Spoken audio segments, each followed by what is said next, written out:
नमस्कार। इस समय हूँ जिला मैनपुरी में। मैनपुरी का एक संस्थान SLSS public higher secondary school जो कि नंगला के अंदर लखौरा में स्थित है। हमारे साथ बात करने के लिए उपस्थित है यहाँ से प्रबंधक प्रबंधक महोदय कुलदीप सिंह यादव जी। कुलदीप जी का पूरा जीवन शिक्षा क्षेत्र में गुजरा है। बात करने को और जानने का प्रयास करता हूँ कि पहले से भी एक संस्थान रन कर रहे थे, इस नए संस्थान की शुरुआत करी है तो इसका उद्देश्य क्या है, मोटिव क्या है?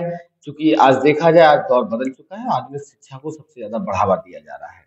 जानने का प्रयास करता हूँ कि संस्थान का पहला सेशन स्टार्ट होने वाला है, तो किस तरीके की सोच और क्या क्या फैसिलिटीज के साथ इस संस्थान की शुरुआत होने वाली है। सर, सबसे पहले तो आपका स्वागत धन्यवाद। मेरा नाम कुलदीप सिंह यादव है। मैं इस संस्था का मैनेजर हूँ और पहले से एक संस्था में रन कर रहा हूँ और ये नई संस्था मैंने ग्रामीण क्षेत्र के और अधिक विकास के लिए खोली है और इसमें बहुत सारे फीचर्स हैं है। और तमाम तरह की इसमें सुविधाएं हैं जिसको क्रम वाइज मैं आपको बताऊंगा। पहले जो संस्थान आप चला रहे थे उसको लगभग कितना समय हो? पहले जिस संस्थान में चला रहा हूँ उसको मैंने एस्टेब्लिश 2006 में किया था और 2006 से लगातार मेरी संस्था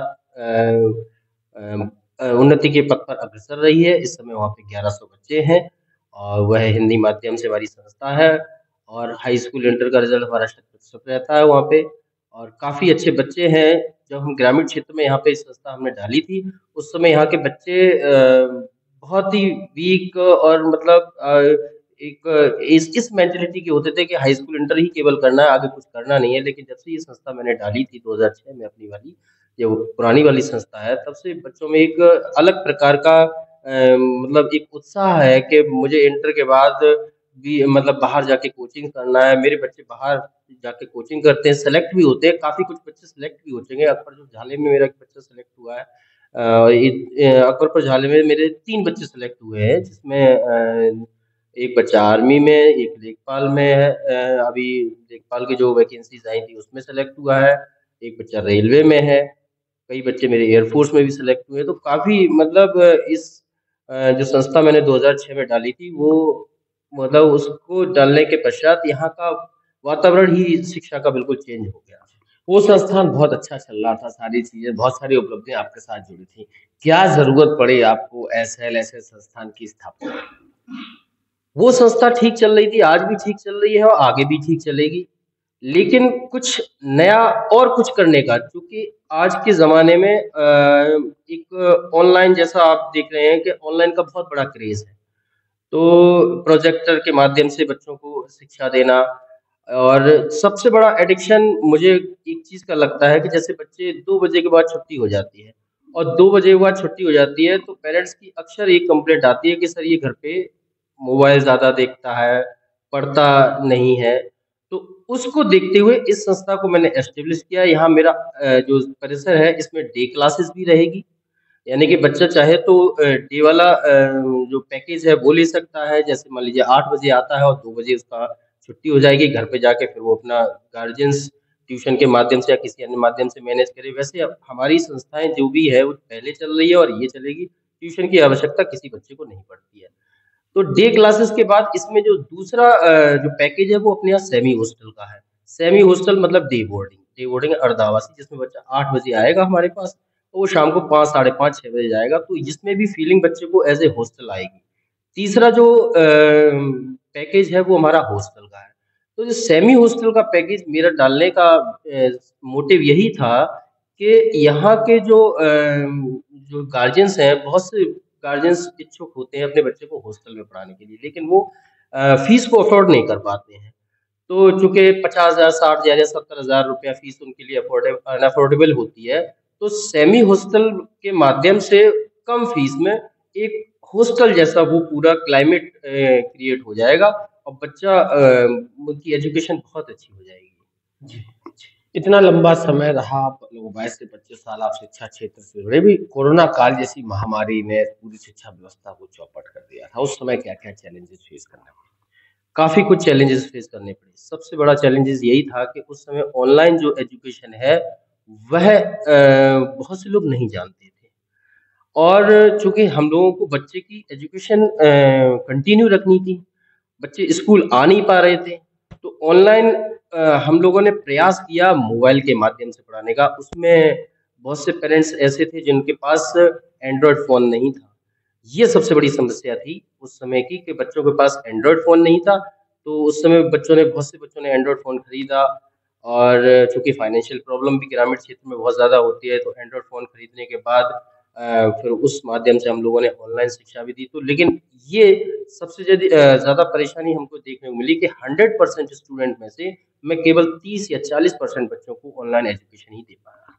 यानी कि 60% बच्चे हमारे वो एजुकेशन नहीं ले पाए जो हम कोरोना काल में उनको देना चाह रहे थे ऑनलाइन माध्यम से। केवल 40% या 30% बच्चे ही दे पाए। ये मानव जीवन में शिक्षा को कितना महत्वपूर्ण मानते मानव जीवन में शिक्षा तो बहुत अधिक है। यदि आप शिक्षित हैं, तो आप जीवन में कुछ भी कर सकते हैं।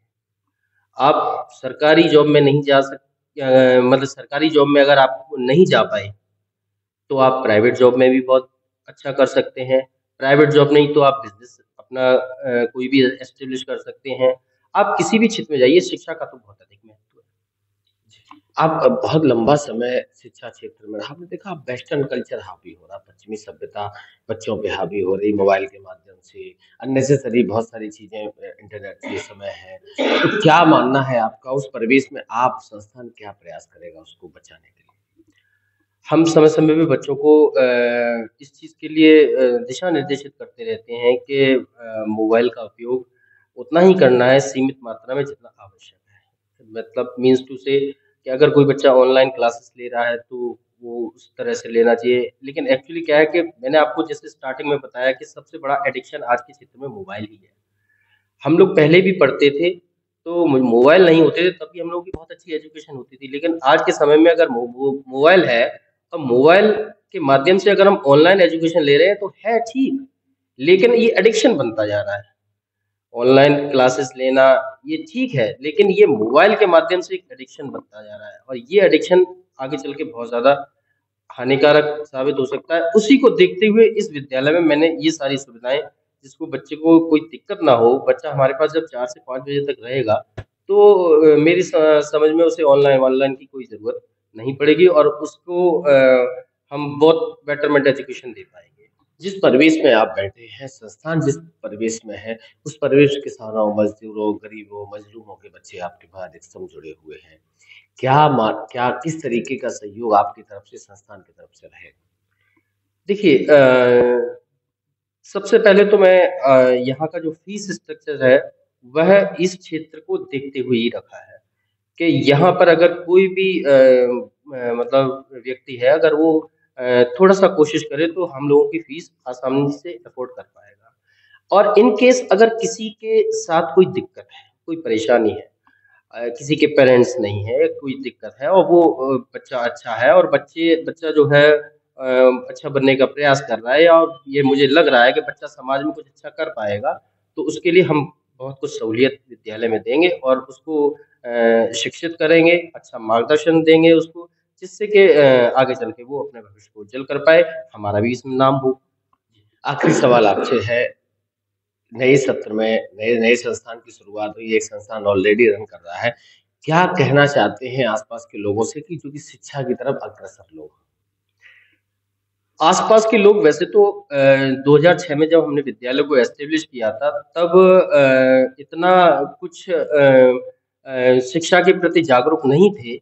लेकिन जब से मैंने विद्यालय एस्टेब्लिश किया, तब से शिक्षा के प्रति बहुत जागरूक हुए हैं और इस नई संस्था को खुलने के बाद मेरी समझ में ये आता है कि गार्जियंस जो है, जो इंग्लिश मीडियम में पढ़ाने के इच्छुक हैं, जो कुरावली या मैनपुरी या अन्य जगह अपने बच्चे को नहीं भेज पा रहे हैं, तो वो इस संस्था में आके अपने बच्चे को बहुत मतलब कम अमाउंट में एजुकेशन मतलब उनको उपलब्ध हो जाएगी और शिक्षा के क्षेत्र में बस यही है कि हम सदैव जो है पेरेंट्स के साथ हैं और पेरेंट्स की हर समस्या के लिए हम उनका निदान करेंगे। बहुत-बहुत धन्यवाद सर, हमारी तरफ से भी आपको नए संस्थान के लिए बहुत-बहुत बधाई, शुभकामनाएँ। धन्यवाद।